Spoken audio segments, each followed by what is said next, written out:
बात नहीं बता सकते, घर की नारी को अपने हृदय की बात नहीं बता सकते, और विषम परिस्थिति में फंसे हुए, बहुत विषम परिस्थिति। तो अशोक सुंदरी का जो स्थान होता है, देखिए थोड़ा ध्यान दीजिएगा आप लोग, एलईडी पर भी ध्यान देना और आस्था चैनल पर भी ध्यान देना। तो किस स्थान पर हम अपनी विषम परिस्थिति में अगर उसे स्पर्श कर ले, विषम परिस्थिति में अगर कोई तकलीफ की घड़ी चल रही है, तो हमारा मात्र स्पर्श और थोड़ी देर वहां स्पर्श कर कर अपने मन की बात को कह देने पर भी हमारी समस्या, हमारा दुख समाप्त होता है। जैसे ये शिवलिंग है, ये जलाधारी है और सामने अशोक सुंदरी का स्थान। अब ये सामने जैसे अशोक सुंदरी का जो स्थान होता है, उस अशोक सुंदर वाली स्थान पर अपने हाथ, सीधे हाथ की 3 उंगलियां, मात्र 3 उंगलियां आप अगर स्पर्श करें और पंचाक्षर मंत्र नमः शिवाय, षडाक्षर मंत्र ओम नमः शिवाय या श्री शिवाय नमस्तुभ्यम का मात्र स्मरण करते रहे और कुछ देर उस स्पर्श करी हुई उंगली को थोड़ी देर रखने के बाद अपने हृदय से लगा के अपने मन की बात कहकर, भले आपने जल चढ़ाया नहीं चढ़ाया, और अपने घर को लौट कर आ जाएं, वो विषम परिस्थिति टल ही जाती है, उसका समय का दुख तकलीफ नष्ट हो ही जाता है।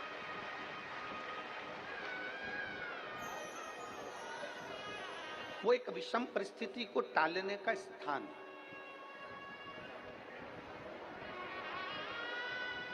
कहते हैं कि जब हम अशोक सुंदरी वाले स्थान पर जब हम हाथ का स्पर्श करते हैं, अशोक सुंदरी वाले स्थान पर जब हम हाथ का स्पर्श करते हैं और स्पर्श कर कर जब हम अपने मन की बात कहते हैं, तो वो बात महादेव तक, माता पार्वती के माध्यम से, अशोक सुंदरी के माध्यम से पहुंच जाती है और भोलेनाथ हमारे मन की दशा को जानकर आशीर्वाद दे ही देते हैं। वो विषम परिस्थिति, अपनी नम्रता को मत, सहज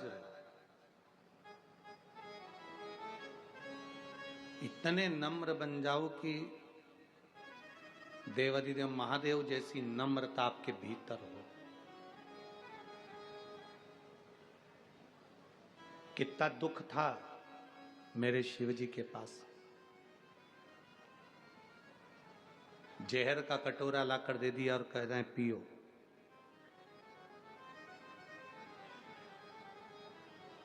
विष का पात्र, विष का कटोरा लाकर दिया और कहा पियो।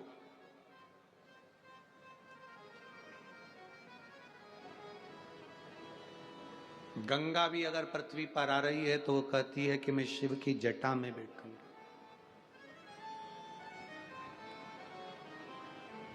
सारे देवताओं के पास रहने के घर मिले, पर महादेव के पास में घर भी नहीं। जरा विचार करना, बहुत अच्छे से सोचिएगा, विचार करिएगा, जरा बहुत अच्छे से विचार करिएगा। आप थोड़े से में घबरा जाते हो कि हमारे पास में घर नहीं है, व्यापार नहीं है, व्यवसाय नहीं है, ये तकलीफ है, वो तकलीफ। ना ना, बिल्कुल ना घबराइए।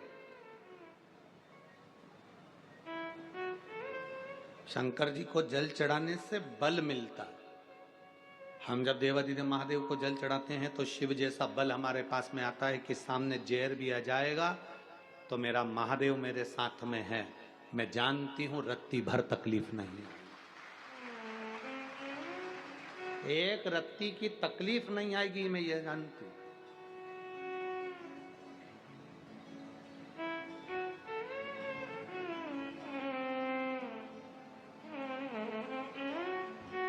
वो इसीलिए तो कहते हैं मेरे बाबा दया करना,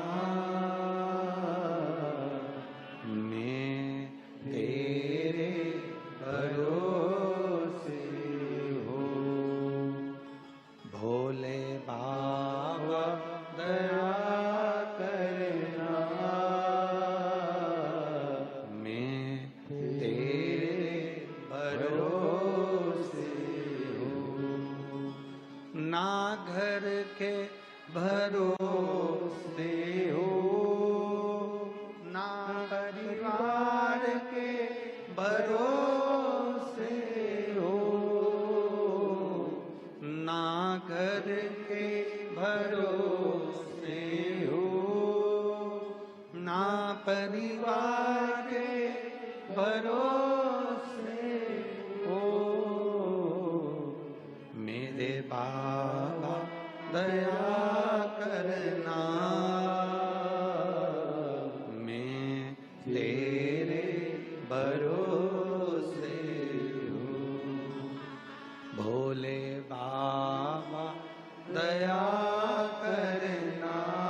हम उसके भरोसे रहें, हम उसके आश्रित रहें।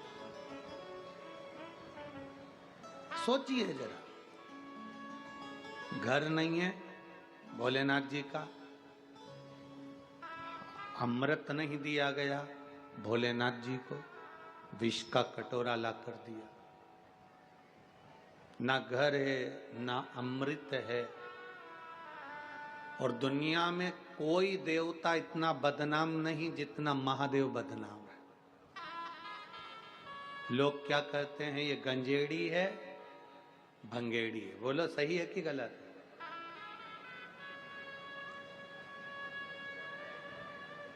दुनिया के लोग कहते हैं ये गंजेड़ी है, ये भंगेड़ी है। जितना कोई देवता बदनाम नहीं, उतना लोगों ने महादेव को बदनाम किया है, उतना बदनाम किया। पर एक बात अपनी जिंदगी में उतार कर रखना, जितने लोग आस्था चैनल पर कथा सुन रहे हैं, जितने फेसबुक यूट्यूब पर सुन रहे हैं, जितने यहाँ पंडाल में सुन रहे हैं, सतयुग में हजारों वर्ष तक तप करना पड़ता था, तब भगवान प्रसन्न होता था। त्रेता में हजारों अश्वमेध यज्ञ, सोम यज्ञ करना पड़ते थे, तब भगवान प्रसन्न होते थे। द्वापर में खूब पूजन पाठ करना पड़ता था, तब भगवान प्रसन्न होते थे। पर कलयुग केवल एक ऐसा है जिसमें भगवान का नाम लिया जाए और एक लोटा जल महादेव को चढ़ाया जाए तो भगवान प्रसन्न हो जाते।